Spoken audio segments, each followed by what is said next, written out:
Bonjour à tous, merci pour votre présence à ce séminaire. Je m'appelle Marie Lavoisier Tupoakono, je suis étudiant à la maîtrise en génie mécanique. Mon travail de recherche porte sur une étude analytique et expérimentale du comportement fatigue par flexion des dents d'engrenage en biocomposite boulot polyéthylène. Ce travail a été supervisé par le professeur Lotfi Toubal et le professeur Demania Kofi.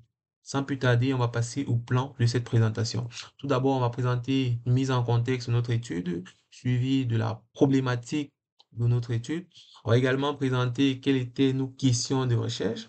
On va présenter également l'objectif principal de cette étude, suivi bien évidemment des objectifs spécifiques. On va présenter également quelle était la méthodologie utilisée dans ce travail de recherche, suivi des résultats obtenus dans notre travail de recherche. On va finalement présenter une conclusion. Donc, pour placer le contexte de notre étude, on va commencer par présenter le déclin de l'industrie papetière de façon générale au Canada. Donc, on peut voir les courbes des statistiques Canada qui nous présente un peu la production de l'industrie papetière dans différentes provinces. On peut observer au travers de cette courbe que l'Ontario et le Québec sont les deux gros producteurs de l'industrie papetière. Donc, les deux courbes décroissantes, les courbes en vert et jaune, présentent bien le déclin de cette industrie-là. Si on observe cela en termes de chiffres, on peut dire que la production de pâte et papier est passée de 22 millions de tonnes à seulement 6 millions de tonnes entre 2007 et 2017. Donc, on peut observer un grand déclin. Donc, ce déclin est principalement causé par la diminution de la demande des journaux imprimés due aux nouvelles habitudes de consommation. Les gens lisent de moins en moins les journaux imprimés au profit des médias numériques. Donc, si on observe au Québec, ce que représentait la production des journaux imprimés, donc au Québec, dans les années 1990, les journaux imprimés représentaient plus de 40% de la production de l'industrie papetière. Donc, pour relever donc cette industrie qui est en déclin, on peut noter la nouvelle tendance des industriels qui est d'incorporer des matériaux lignocellulosiques issus de l'industrie papetière dans des polymères pour confectionner des biocomposites à usage des objets non structurels tels qu'on peut voir en image, des ustensiles de cuisine, des jouets, et etc.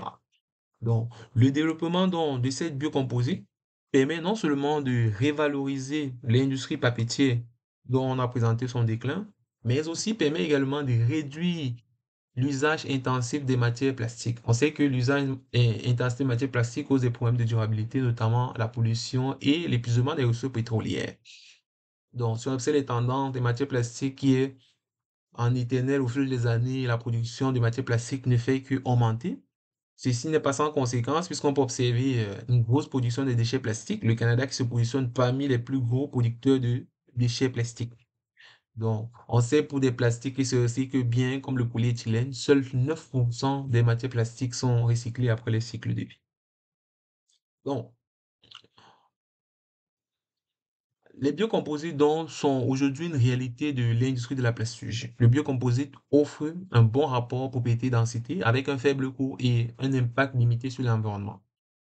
Donc, on peut voir en termes de propriété pour le biocomposite qui nous intéresse dans ce travail de recherche, qui est le HDPE renforcé par des fibres de bouleau.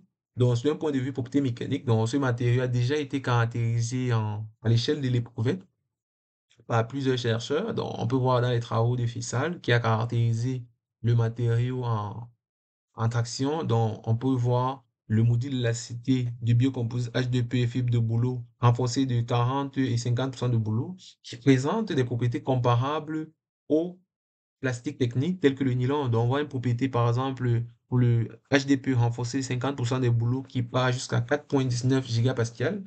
Si on compare au polyamide, qui est un matériau technique, qui est dont le module d'élasticité varie entre 2 et 3 gigapascal.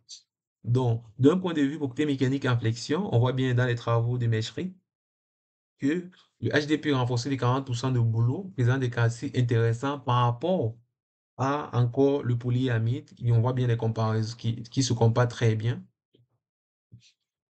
Donc, d'un point de vue maintenant plus économique et densité, donc en termes de coût, le bois qui est très présent au Québec, donc on peut l'obtenir à vil prix. Donc, si on compare quand même la matrice qu'on veut utiliser pour notre matériau biocomposite qui est le polyéthylène, bon, les chiffres sont en euros, mais on peut les ramener en dollars canadiens. Donc, le polyéthylène qui coûte moins d'un euro le kilo et